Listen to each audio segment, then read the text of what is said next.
Recording and we'll. Okay, hello everyone. My name is Ben Kroposki, and I'm the organizational director of the UNIFI Consortium. And today I'm going to be giving an overview and update of the progress that we have made over the last 2.5 years on the UNIFI Consortium. So what is this UNIFI Consortium that you're tuning in to learn about?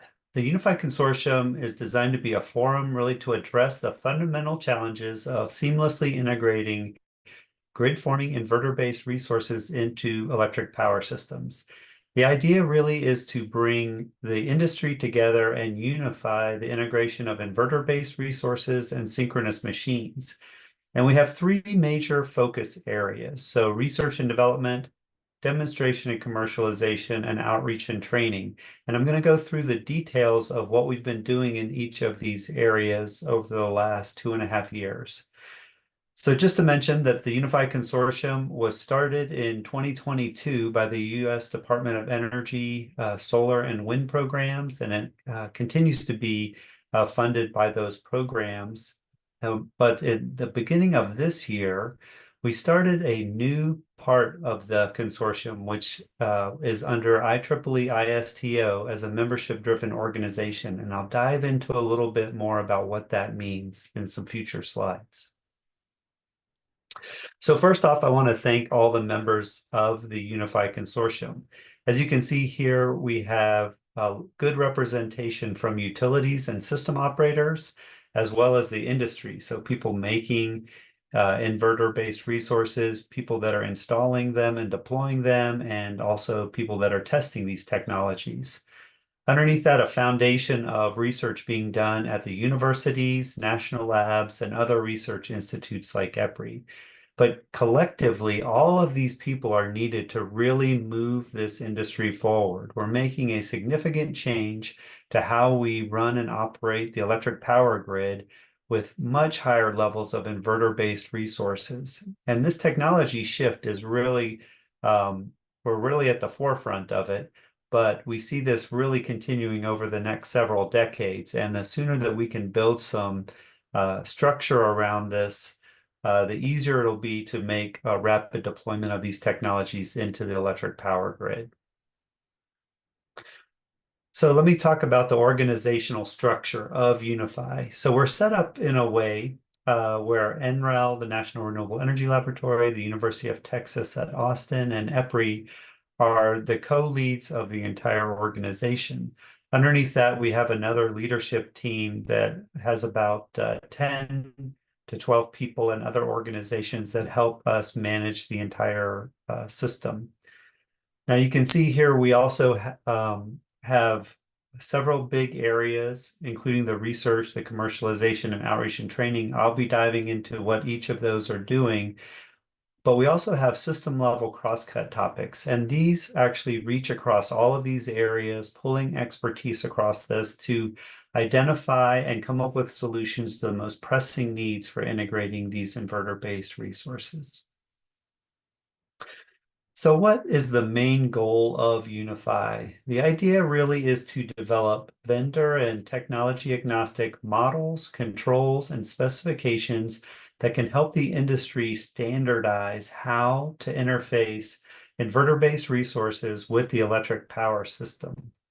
And this is going to be critical because we need to think of things from the requirements at the grid level and what system operators need to promote a reliable and stable grid operations, as well as at the inverter level. So what kind of requirements need to be put into the controls and algorithms inside each of these inverters to make sure that we can maintain a stable grid.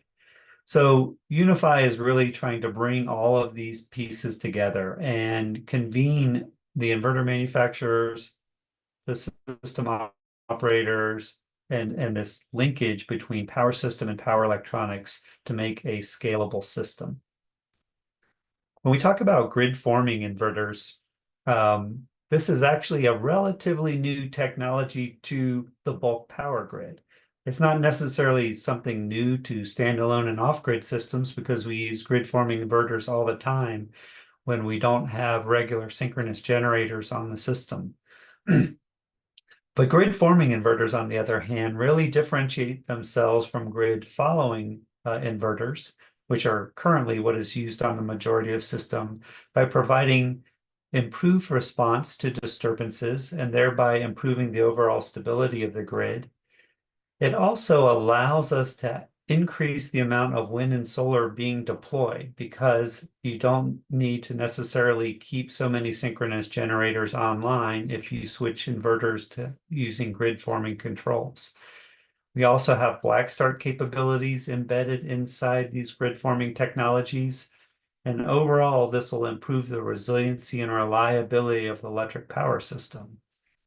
So as we migrate to more and higher levels of inverter-based resources, grid forming controls are going to be a critical aspect to getting to closer to 100% inverter-based grids. Now, one thing that we did this year, and if you've been watching the seminar series for a while, you realize this has been going on for a couple of years. We started this particular project as a DOE project in 2022 with a set of foundational members. But in 2024, we basically opened it up for a way for people to, if they wanted to be a member of the UNIFI Consortium officially, they could join through IEEE ISTO. There's a variety of benefits that allow you to start participating in all of the working groups, which I'll describe here in a second. But some of the main reasons for being an official member of the organization, it allows you to really drive the specifications and requirements that we are building inside this consortium to help facilitate the integration and deployment of inverter-based resources. Also, a lot of information is now being shared amongst the members around the testing and validation of the actual grid forming inverters themselves and how we can develop standardized testing procedures and protocols for the deployment and validation of their performance. And also, we've been putting a lot of material up on our website around training, about tutorials, around education to get people up to speed as we transition to this high inverter-based grids of the future. So this is a list of the current working groups inside the consortium. And as you can see here, we deal all the way from defining the specifications and requirements for grid forming inverters. We have a working group that's working on developing models and simulations. So how do we develop generic models for grid forming resources so that you can use them in integration studies? In the controls area, we're looking at how to make sure that we can develop and validate controls that are embedded inside these inverters that could guarantee stability, as well as how do we make sure that we can communicate information out to these inverters in a cybersecure manner. We've been doing work on implementation and validation, so developing validation of the UNIFI specifications, as well as some multi-vendor experiments that are going on. We've been doing larger scale field demonstrations to prove that these technologies work in the actual real world. We have a group that's working on IP management for any IP that gets developed under the consortium. And then we are working with the standards area to look at how we can implement these types of grid forming capabilities inside existing and future standards around inverter-based resources.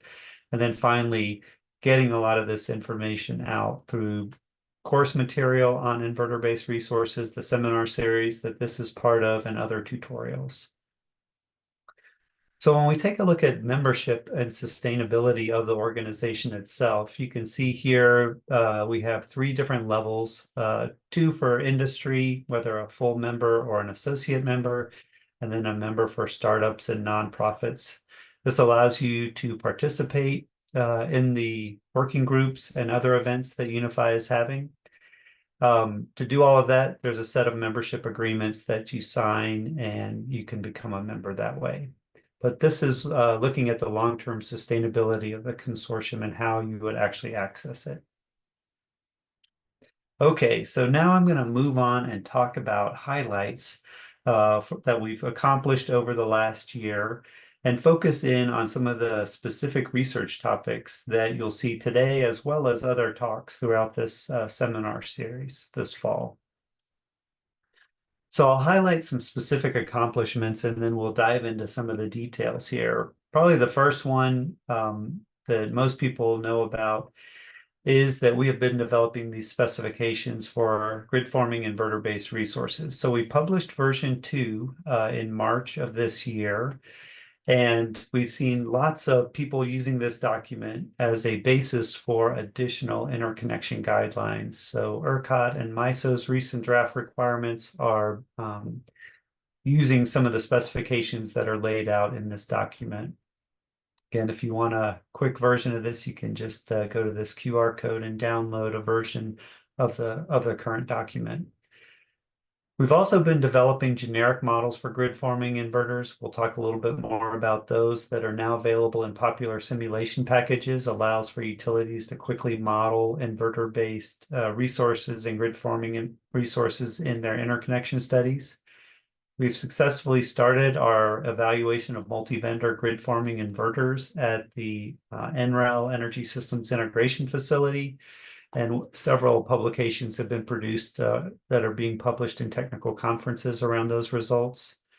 And then we've also released a draft field demonstration evaluation plan, so focused on commissioning and evaluating large field demo plants. So let's start off with the specifications and kind of walk through a timeline of what's been happening in this area. So on this diagram, you can kind of see inverter-based resources. They've really started being integrated into the grid with the development of standards. So in the early 2000s, really the late 1990s and early 2000s, there was a big push to standardize distributed, interconnected inverter-based resources. And so a lot of work around IEEE 1547, the first versions were published in 2003.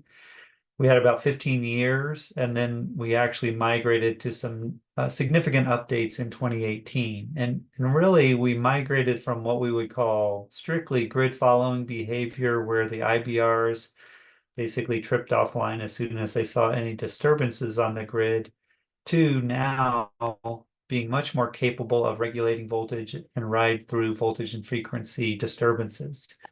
We also saw in 2022 the publication of IEEE 2800 at the sub-transmission and transmission level, really kind of round out how to integrate inverter-based resources. Again, all of these really focus around grid following inverters.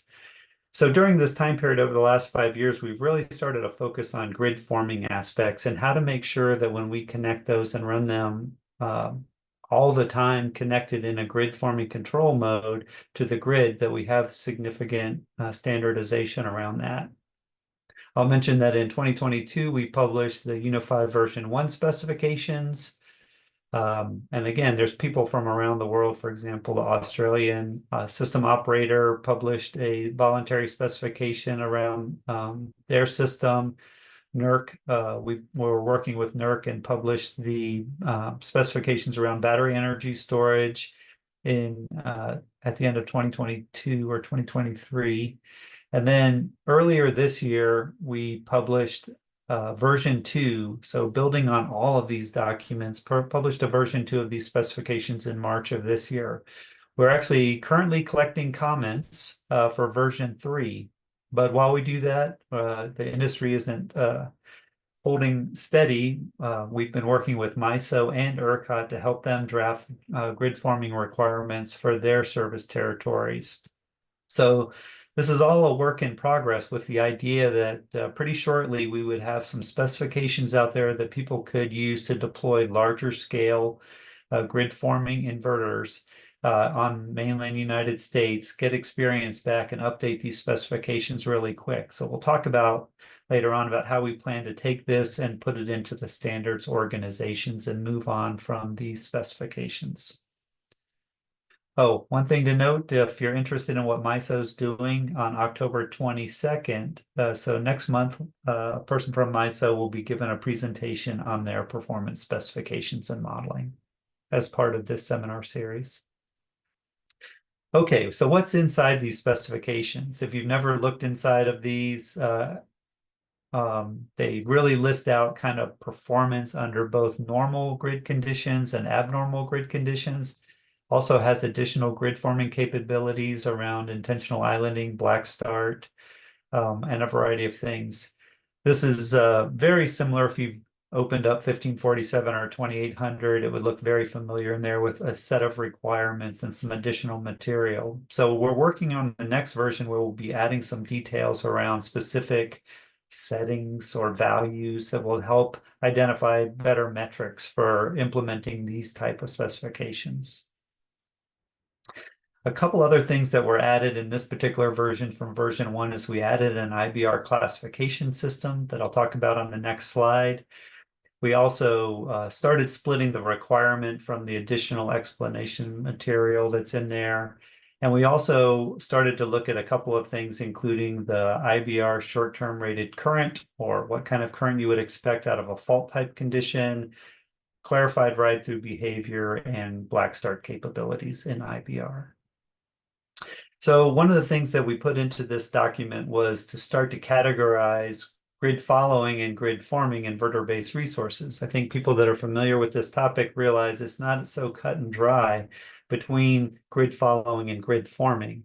And so you may start off with what we're calling category 1, which are inverters that just inject power, but they don't really provide any grid services. And then we've started to add in, this would kind of be like the very legacy grid following inverters. The addition of the 28 or IEEE 1500 2018, as well as the 2800 requirements start to impose frequency and voltage responses. And the curves are in those documents. And then as we move to these higher level categories, you start to migrate to what we would consider grid forming with very fast response to disturbances. And then finally, this last one where you're providing black start capability and you can individually survive and ride through grid disturbances. So all of these really are working to make stronger and stronger inverter-based systems. Now, at any particular point in time, you don't need 100% of your inverters to be any of these categories, but it gives you a better understanding of what the capabilities are for these systems.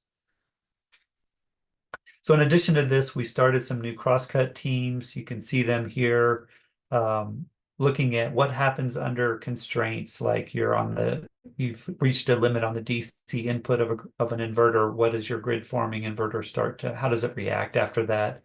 What are stability limitations and other interactions with multiple grid forming devices? How do you think about scalability of simulations? Because potentially we could have millions of inverter-based resources deployed on the grid, and how do we think about certification in these areas? Okay, so we'll continue diving a little bit deeper into some of the accomplishments in each of these spaces. So in modeling, simulation, and control, we've been working on how do we make sure that there are models available that are validated with industry so that system operators and utilities can provide a system-wide study, not knowing the specific details of which grid forming asset they're going to use. So you can see some early work that's been done by WEC, but also ERCOT and AEP have released information on studies on their system using some of these models. So the UNIFI Consortium has built a Drupe-based grid forming inverter model and a virtual synchronous machine grid forming inverter model. I won't dive into the details here too much. If you want to know more, come back to the seminar on October 14th, where Wei Du from PNNL will talk about the development of these models and how they're being used in industry, and then future plans for additional generic models for grid forming assets. In the controls area, we've been really thinking about this evolution of the power system. So if you look at this graph over here, where you can see the evolution of the power system can happen and we can deploy more and more inverters, but also it kind of goes as a co-evolution of power electronics and the capabilities of these technologies and devices.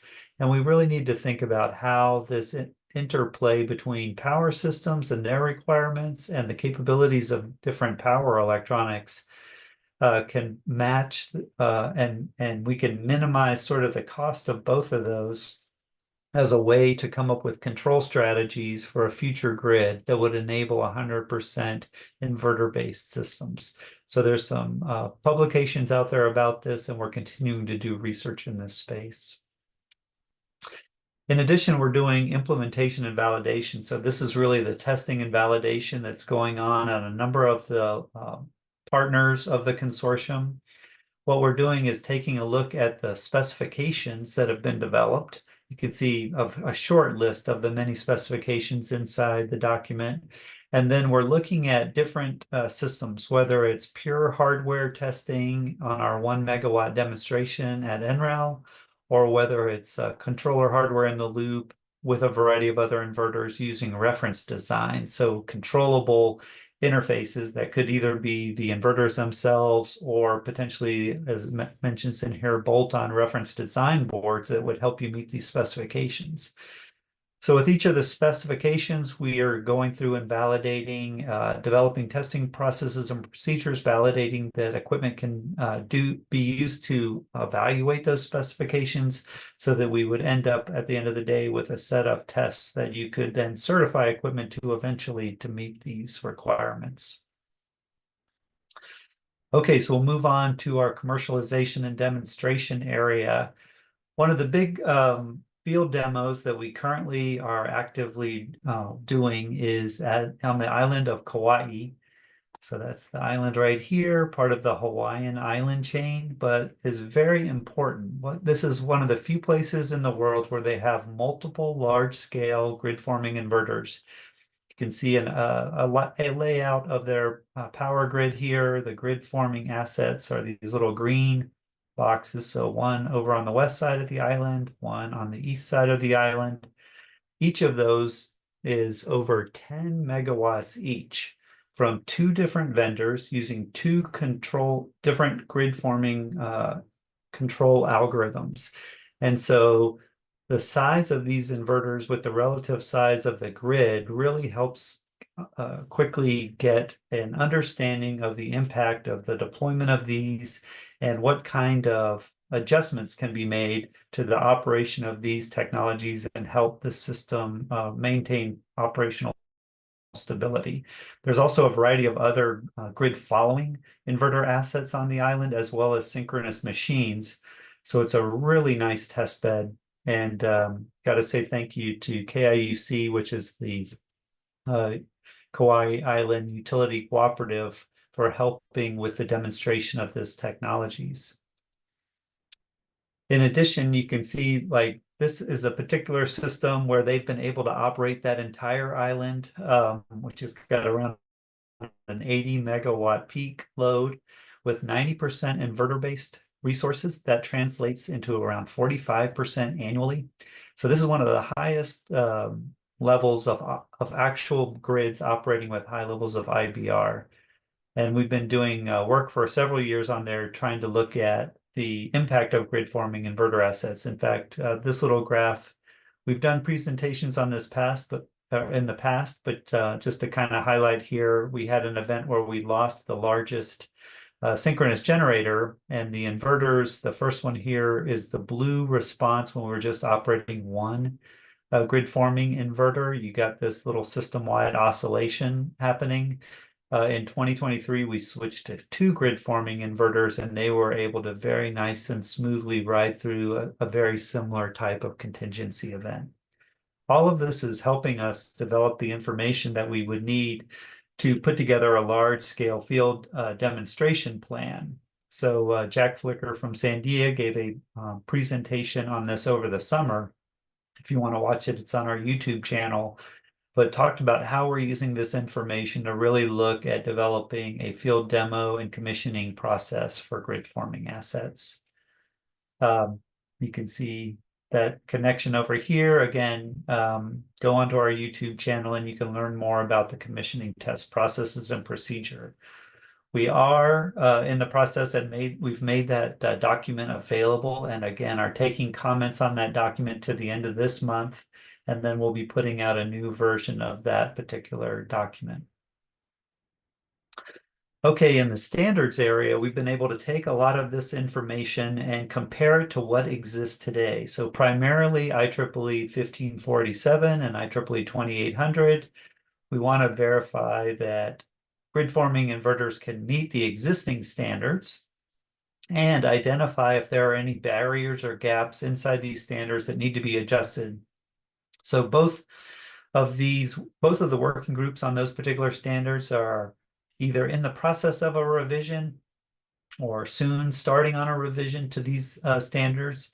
And we want to make sure that as those standards get updated, we have a clear path to add information into those about grid forming inverters.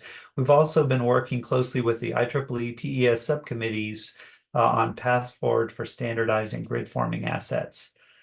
Now, one thing that we also have available to us is that IEEE ISTO has a path for taking requirement documents and moving them quickly into a standards process.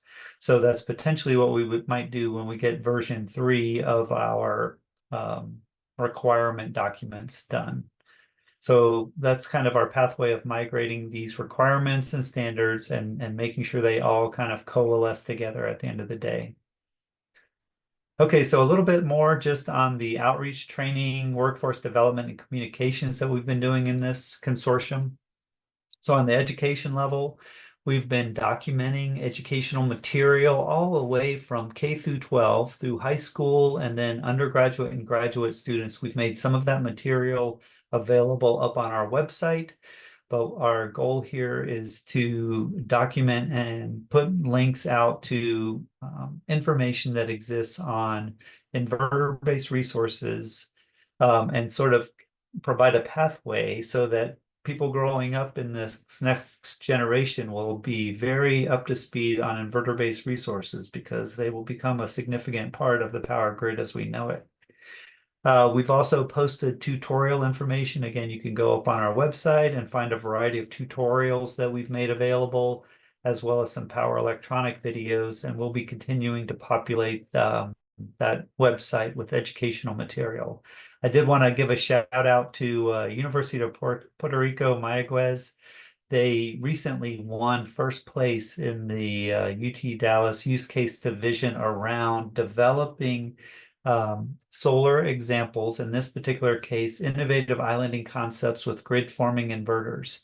So getting universities excited about competing and how to use grid forming inverters has been critical for all of our universities and students, trying to get them better educated on this transition that's happening in the grid and how to make best use of this technology. In addition, if you are not familiar, go check out our YouTube site. So our YouTube site is where we store all the videos from this seminar series. We have 71 videos now with over 44,000 views. In addition to that, we have some cute little training videos around inverter-based resources, understanding inertia, and grid forming inverters. And this is really short little videos to help people explain the concept around inverters and inverter-based resources. Okay, so as we start to wrap up a little bit here, I want to highlight that this is our fall 2024 seminar series. You can see on this slide all the various speakers that we have over the coming weeks. We usually do this in the fall and in the spring on a weekly basis at this time. You have to register for this seminar series, but if you're here, then you've probably already registered. If you're watching on YouTube, go to unificonsortium.org and you can register there and get the emails and connections to the Zoom meeting that we have.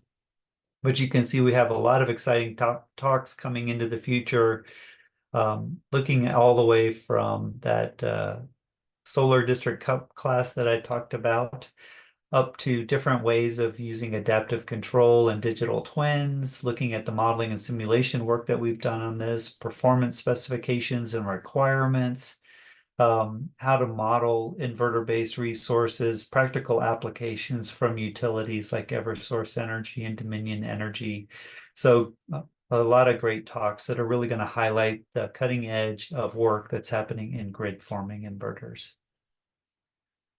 We also, as I mentioned, have this new website that was launched so that you can go there, find out the latest and greatest information. And we produced over 100 technical papers and contributed to reports on inverter-based resources, grid forming assets, and how to interconnect these into the systems. I'll show you that it's not all work. We do have a little bit of fun at our usual annual and general meetings. So we recently had a meeting in February at the University of Texas at Austin. Want to thank them for hosting that meeting. And then we hosted our grid forming week in July of this year, where we had a week long of tutorials, presentations, as well as tours of the testing labs and facilities. And then we also were running a booth at the IEEE Power and Energy Society general meeting in July of this year. So getting the word out about what's going on in this space. In addition to that, a group of us also went up to the top of Mount Blue Sky, so up to 14,000 feet, to highlight what's going on inside the UNIFI Consortium. And so with that, I'll wrap up. I'll say thank you very much and appreciate you spending the time here listening to this. And hopefully go to our website, find some more information out about grid forming inverters, and then we'll start to take questions here. Thank you. Yeah, thank you so much, Ben. I believe we will